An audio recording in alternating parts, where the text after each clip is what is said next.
Irmãos, na vida existem coisas tão óbvias, mas que em momentos de perturbação, em momentos de preocupação, acabam sendo esquecidas. Não poucas vezes eu e você, quando sufocados, quando estamos sofrendo, acabamos esquecendo do óbvio.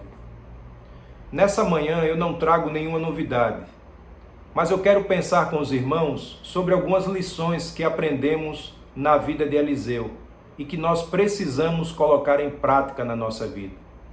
Para isso eu quero ler com os irmãos 2 Reis, capítulo 6, a partir do verso 8. Assim diz a palavra do Senhor. Ora, o rei da Síria estava em guerra contra Israel. Depois de reunir-se com seus conselheiros, disse: montarei o meu acampamento em tal lugar. Mas o homem de Deus mandava uma mensagem ao rei de Israel: evite passar por tal lugar, pois os arameus estão descendo para lá. Assim o rei de Israel investigava o lugar indicado pelo homem de Deus. Repetidas vezes Eliseu alertou o rei, que tomava as devidas precauções. Isso enfureceu o rei da Síria, que, convocando seus conselheiros, perguntou-lhes: vocês não me apontarão qual de nossos está do lado do rei de Israel? Respondeu um dos conselheiros: nenhum de nós, majestade. É Eliseu, o profeta que está em Israel, que revela ao rei de Israel até as palavras que tu falas em teu quarto. Ordenou o rei: descubra onde ele está, para que eu mande capturá-lo. Quando lhe informaram que o profeta estava em Dotã, ele enviou para lá uma grande tropa, com cavalos e carros de guerra. Eles chegaram de noite e cercaram a cidade. O servo do homem de Deus levantou-se bem cedo pela manhã, e quando saía, viu que a tropa, com cavalos e carros de guerra, havia cercado a cidade. Então ele exclamou: ah, meu senhor, o que faremos? O profeta respondeu: não tenha medo. Aqueles que estão conosco são mais numerosos do que eles. Eliseu orou: Senhor, abre os olhos dele para que veja. Então o Senhor abriu os olhos do rapaz, que olhou e viu as colinas cheias de cavalos e carros de fogo ao redor de Eliseu. Quando os arameus desceram na direção de Eliseu, ele orou ao Senhor: fere estes homens de cegueira. Então ele os feriu de cegueira, conforme Eliseu havia pedido. Eliseu lhes disse: este não é o caminho, nem esta é a cidade que procura. Sigam-me, e eu os levarei ao homem que vocês estão procurando. E os guiou até a cidade de Samaria. Assim que entraram na cidade, Eliseu disse: Senhor, abre os olhos destes homens para que possam ver. Então o Senhor abriu-lhes os olhos, e eles viram que estavam dentro de Samaria. Quando o rei de Israel os viu, perguntou a Eliseu: devo matá-los, meu pai? Devo matá-los? Ele respondeu: não. O rei costuma matar prisioneiros que captura com a espada e o arco. Ordena que eles sirvam comida e bebida, e deixe que voltem ao seu senhor. Então o rei preparou-lhes um grande banquete, e terminando eles de comer e beber, mandou-os de volta para o seu senhor. Assim as tropas da Síria pararam de invadir o território de Israel. Essa história é autoexplicativa, né? Um texto bem fácil de entender. Todas as vezes que o rei da Síria tentava lutar contra o rei de Israel, todas as vezes que ele criava uma estratégia, que ele imaginava um caminho a seguir, ele sempre se frustrava. As coisas nunca davam certo. Isso aconteceu tantas vezes que um dia o rei se irritou e disse: alguém aqui no nosso meio está do lado deles. Não é possível. Tem alguém aqui entregando o jogo. Até que um dos seus conselheiros disse: majestade, não é nada disso. Todos nós aqui somos leais ao Senhor. O problema é que do lado de lá tem um profeta chamado Eliseu, homem de Deus. Tudo que o Senhor planeja, até mesmo aquilo que o Senhor fala lá no seu quarto, aquilo que ninguém mais ouve, Deus revela a Eliseu. Ele orienta o rei de Israel, e aí a gente não consegue ter sucesso. Então o rei disse: vamos pegar esse homem. Onde ele está? Responderam: ele está em Dotã. Então o rei pegou um grupamento militar com carros, cavalos e soldados, uma verdadeira operação de guerra, e enviou para Dotã, para onde Eliseu estava. Chegaram à noite, montaram o acampamento, cercaram a cidade, esperando que Eliseu acordasse e saísse de casa. É justamente nesse contexto que a Bíblia nos apresenta o servo, o auxiliar de Eliseu. O auxiliar acordou pela manhã e, quando saiu de casa, viu aquela operação militar e disse no verso 15: ah, meu Senhor, o que faremos? Você consegue enxergar nas palavras daquele homem sentimento de angústia, sentimento de desespero, aquele sentimento de que agora não tem mais saída? É como se ele estivesse dizendo: olha, se toda essa turma vier contra nós, vai sobrar gente para bater e vai faltar gente para apanhar. Você consegue, irmãos, enxergar nas entrelinhas da fala daquele homem um sentimento de total abandono? Um sentimento de que aquele momento poderia ser o pior momento da vida deles? Consegue perceber na fala daquele homem se cumprindo aquela famosa expressão que conhecemos? Se correr, o bicho pega. Se ficar, o bicho come. Sabe aquele momento da vida em que não tem mais saída, ou que não tem saída fácil? Sabe quando a gente vai tomar aquela injeção bezetacil, em que a única coisa que nós podemos fazer é escolher o lado, porque que vai doer, vai? Pois é, eu acredito que esse era o sentimento do auxiliar de Eliseu, quando ele percebeu aquelas tropas inimigas. Para ele, não tinha mais saída, não tinha mais jeito. Mas contrastando com esse momento, eu percebo algumas ações em Eliseu, que apesar de serem óbvias, facilmente são esquecidas por nós. A primeira grande lição, ou a primeira ação de Eliseu, está no verso 16, quando ele disse: não tenha medo, aqueles que estão conosco são mais numerosos do que eles. Irmãos, a primeira coisa que me chama a atenção e que nós precisamos saber e entender é que mesmo nos momentos de adversidades, nós temos uma decisão a tomar. A decisão de sermos guiados pelo desespero, a decisão de sermos guiados pela desesperança, a decisão de sermos guiados pelo temor, ou a decisão de caminharmos pela fé. Segundo a Bíblia, fé, lá em Hebreus capítulo 11, versículo 1, é a prova daquilo que não vemos, é a certeza daquilo que esperamos.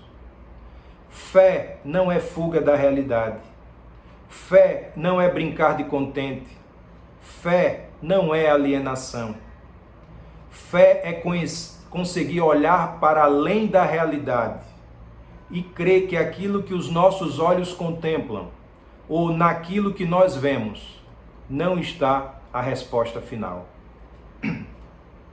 Nós precisamos aprender, irmãos, a caminhar pela fé. Não são poucos os momentos na nossa vida em que nos sentimos no vale da sombra da morte.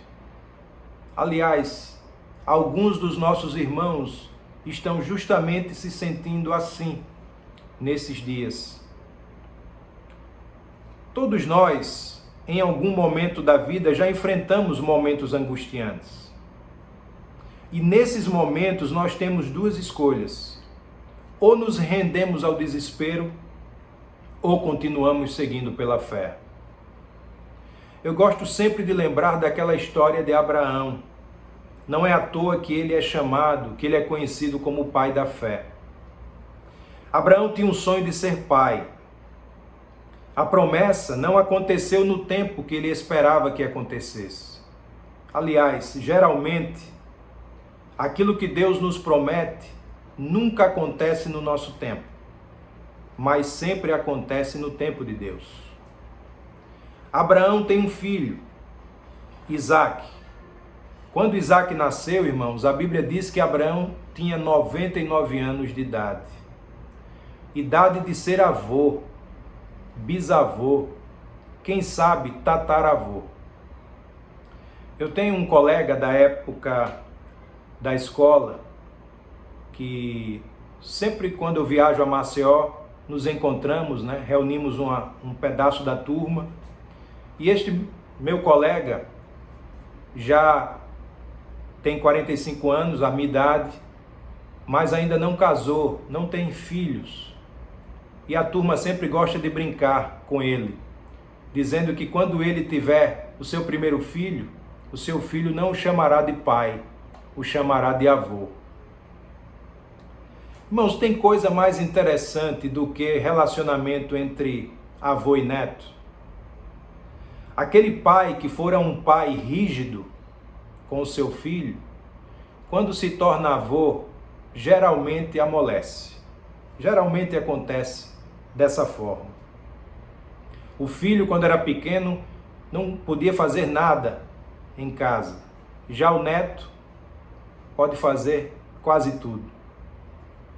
Eu lembro do meu pai, quando eu era criança, que tinha determinadas coisas que eu não podia fazer, né? Como, por exemplo, ficar de pé na cadeira da mesa. Mas eu lembro que quando estávamos no Japão e a Gabi veio ao Brasil para ser daminha de um casamento de uma de suas tias,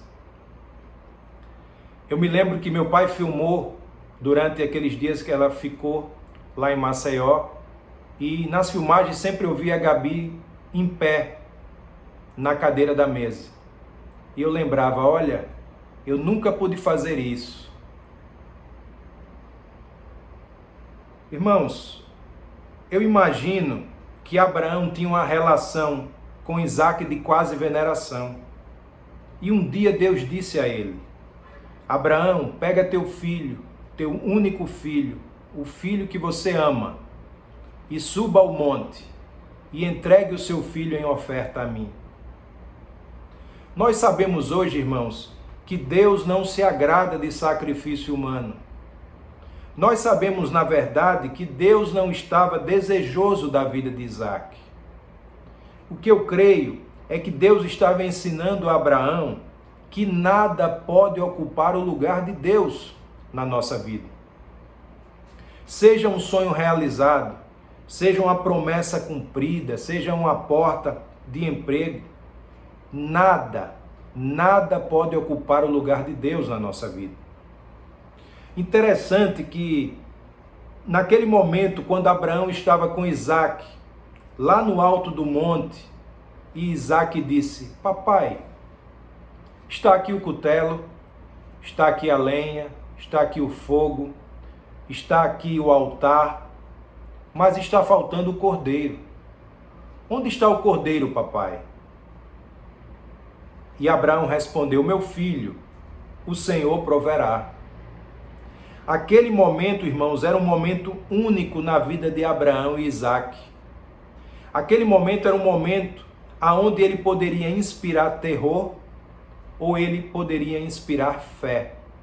E Abraão escolheu inspirar fé na vida do seu filho, quando respondeu, o Senhor proverá. Eu creio que foi o missionário Adoniran Judson que disse que na porta da sua casa, na saída, havia uma placa do lado esquerdo, escrito Ebenezer, até aqui nos ajudou o Senhor. E do lado direito, uma outra placa, escrito Jeová Jiré, o Senhor proverá. Quando Adoniran Judson olhava para trás, para o seu passado, ele via o cuidado de Deus até o presente. E quando ele olhava para frente, mesmo sem saber o que poderia acontecer, ele bem sabia quem guardava o seu futuro. Por isso, irmãos, a palavra do Senhor está nos desafiando nesta manhã. nós precisamos caminhar pela fé. Uma segunda lição, uma segunda ação que encontramos na vida de Eliseu está no verso 17. Eliseu orou: Senhor, abre os olhos dele para que veja. Então o Senhor abriu os olhos do rapaz. Meu irmão e minha irmã, não queira ser Deus na vida das pessoas. Por vezes nós gastamos muita energia tentando fazer na vida do outro o papel que é de Deus. Eliseu em nenhum momento tentou convencer o moço. Eliseu em nenhum momento tentou abrir os olhos do rapaz. Muitas vezes nós gastamos uma energia enorme tentando abrir os olhos das pessoas. Você já tentou mudar a vida de alguém? Eu confesso aos irmãos que eu já tentei. Alguns irmãos já sabem da minha história, da história da minha conversão. Eu aceitei Jesus em janeiro do ano 2000 e em abril daquele ano eu vim para o Brasil pela primeira vez, após 3 anos de Japão. Tinha 3 meses de conversão. Os irmãos sabem como agem os novos convertidos, né? Eu estava ansioso para apresentar a verdade que eu havia descoberto para os meus pais, para as minhas irmãs. O meu desejo era abrir a cabeça deles e colocar a verdade dentro. Mas com o passar dos tempos, irmãos, eu fui aprendendo e percebendo que esse não era o meu papel. Este era o papel de Deus, é o papel de Deus. É o Espírito Santo que convence o homem do pecado, da justiça e do juízo. Nós não precisamos fazer o papel de Deus na vida das pessoas. E vamos combinar uma coisa, irmãos. Nós não conseguimos nem mudar a nossa vida. Não é verdade? Às vezes nós precisamos mudar os nossos hábitos alimentares e já é uma luta. Tantas pessoas que são diabéticas e sabem que não podem, por exemplo, comer doce e continuam comendo doce. Os irmãos lembram da história do pudim que eu já também contei na igreja? Eu já fui vencido por um pudim, irmãos. Às vezes não conseguimos nem mesmo mudar a nossa vida. O que dirá mudar a vida do outro? Mas eu fico impressionado com a reação de Eliseu. Ele bem sabia que a realidade que ele estava vivendo não era a mesma realidade que o seu auxiliar estava vivendo. Eu não tenho dúvidas, irmãos, que em uma comunidade como a nossa, temos pessoas na caminhada com Deus em variados níveis, em variados degraus. Tem pessoas que estão subindo, que estão se aproximando de Deus. Tem outras que estão paradas. E tem outras, lamentavelmente, estão descendo os degraus, estão se distanciando de Deus. Não tem ninguém no topo. Nenhum de nós ainda atingimos o topo. E eu creio que deste lado da eternidade ninguém atingirá. Mas às vezes, nós queremos impor ao outro uma convicção, uma visão, uma verdade que Deus já plantou no nosso coração. E o que temos que fazer nessas horas, irmãos, é orar por ele, orar por ela, para que o Deus que nos fez crer que maior é aquele que está conosco do que aquele que está contra nós, plante também no coração dele e dela essa verdade, essa mesma fé. Eliseu disse ao seu auxiliar: fique tranquilo, maior é aquele que está conosco do que aquele que está contra nós. Eliseu não ficou ali falando, perturbando. O que Eliseu fez foi falar com quem resolve. Ele disse: Senhor, abre os olhos desse moço. Nós precisamos saber, irmãos, que quando a nossa fala falha, precisamos saber que os lugares aonde a nossa fala não produz mais resultado, não são lugares estéreis à ação das mãos do nosso Deus. Não precisamos ocupar o lugar de Deus na vida das pessoas. E a terceira lição, a terceira ação que aprendemos com Eliseu. Eliseu deu a outra face. Verso 17, ele orou, os olhos do moço foram abertos, e ele pôde ver as colinas cheias de cavalos e carros de fogo. E quando os arameus vêm vindo na direção deles, Eliseu faz a seguinte oração. Verso 18, Senhor, fere estes homens de cegueira. Então o Senhor os feriu de cegueira. Eliseu chegou diante deles e disse, este não é o caminho, nem esta é a cidade que vocês procuram. Sigam-me, eu os levarei ao homem que vocês estão procurando. Eliseu conduziu toda aquela tropa na escuridão. Aqueles homens não enxergavam um palmo à sua frente. Eles entraram em Samaria, a capital do reino de Israel. E nos diz a palavra de Deus que quando eles estavam dentro da cidade, Eliseu orou mais uma vez e pediu para o Senhor abrir os olhos deles para que eles pudessem ver. Você consegue imaginar o que é abrir os olhos e perceber que está na casa do inimigo? Abrir os olhos e perceber que está vulnerável nas mãos do inimigo? Eliseu orou para que aqueles homens ficassem cegos, os conduziu até Samaria. E quando eles estavam lá no olho do furacão, Eliseu orou mais uma vez e pediu para que eles pudessem ver. Você consegue imaginar o desespero que toma conta daquela tropa? Olha o que diz o verso 21, que quando o rei de Israel os viu, perguntou a Eliseu, devo matá-los, meu pai? Devo matá-los? Quando eu leio essa pergunta, irmãos, eu imagino o rei de Israel quase que salivando e pensando, olha, agora chegou a nossa hora. Agora é a hora da vingança. Nós vamos dar uma surra nesses homens que eles nunca mais vão esquecer e nunca mais voltarão aqui. Mas olha a resposta de Eliseu. O rei perguntou, devo matá-los, meu pai? Devo matá-los? Eliseu respondeu no verso 22, não, manda-lhes servir comida e bebida e deixa que voltem ao seu senhor. Verso 23, então preparou-lhes um grande banquete e terminando eles de comer e beber, mandou-os de volta para o seu senhor. Assim, as tropas da Síria pararam de invadir o território de Israel. Como foi que cessou esse conflito, irmãos? Ou por que cessou esse conflito? Porque Eliseu deu a outra face. Tem uma coisa que é conhecida de todos nós. Violência só gera mais violência. Eu conheço inúmeras histórias de famílias lá do interior de Alagoas, o estado em que eu nasci. Famílias que se matavam mutuamente por conta da vingança. O negócio não para. Imagine os irmãos. A família X mata o pai da família Y. A família Y vai lá e mata o pai da família X.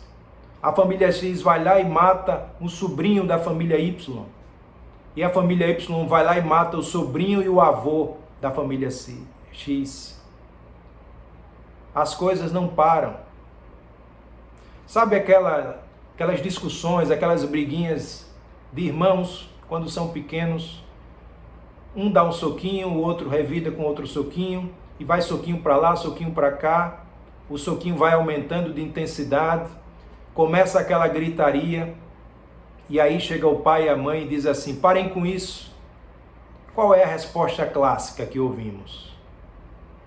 Foi ele que começou. Irmãos, eu não sei vocês, mas eu fui criado assim. Não brigue na rua. Mas se você brigar na rua, não apanhe. Porque se você apanhar na rua, vai apanhar quando chegar em casa. Talvez você tenha ouvido isso quando criança. Nós, irmãos, fomos criados para revidar. Mas enquanto estivermos nesse negócio de revidar, o negócio não para, o negócio não funciona. Nos diz o texto no final do verso 23, assim as tropas da Síria pararam de invadir o território de Israel. Eu sei, irmãos, que uma das coisas mais difíceis na vida cristã é dar a outra face. Mas nós precisamos aprender a dar a outra face. Nós precisamos exercitar esta lição na nossa vida. O Senhor Jesus disse, se alguém te ferir na face direita, oferece a esquerda. Tem gente que pensa que oferecer a outra face é deixar o outro fazer do nosso rosto pandeiro. Mas tem nada disso. Oferecer a outra face, irmãos, é reagir de uma forma diferente. Vem a face do ódio, eu posso oferecer o amor. Vem a face da fúria, eu posso oferecer o perdão. Dar a outra face é entender que o outro não tem poder de determinar qual será a nossa atitude. O fato de alguém ter errado contra nós não quer dizer que temos também que errar contra ele. 2 erros nunca farão um acerto. O melhor a fazer é dar a outra face. Talvez existam situações na sua casa, na sua família, que estejam esperando você dar a outra face, para tudo se aquietar, para cessar a quebra de braço, para cessar a briga. O texto diz que foi feito um banquete, comeram, beberam, voltaram para o seu Senhor e não mais perseguiram o povo de Israel. Por certo, alguém já te feriu. Todos nós já ferimos e já fomos feridos. Mas deixa eu te dizer uma coisa, e eu quero que você guarde isso bem no seu coração. Responder o bem com o bem é natural. Responder o mal com o mal é compreensível. Mas responder o mal com o bem é sobrenatural. O nosso chamado, irmãos, é para irmos além do natural, para irmos além do compreensível. Mesmo com todas as dificuldades, nós precisamos ter em nossos relacionamentos o padrão sobrenatural. O profeta Eliseu deu a outra face, alimentou os inimigos e os mandou embora. Que Deus nos ajude a praticarmos estas lições que aprendemos nesta manhã com a vida de Eliseu. Nós precisamos caminhar pela fé, sabendo que maior é aquele que está conosco do que aqueles que estão contra nós. Nós não precisamos ser Deus na vida dos outros. E nós precisamos aprender a dar a outra face.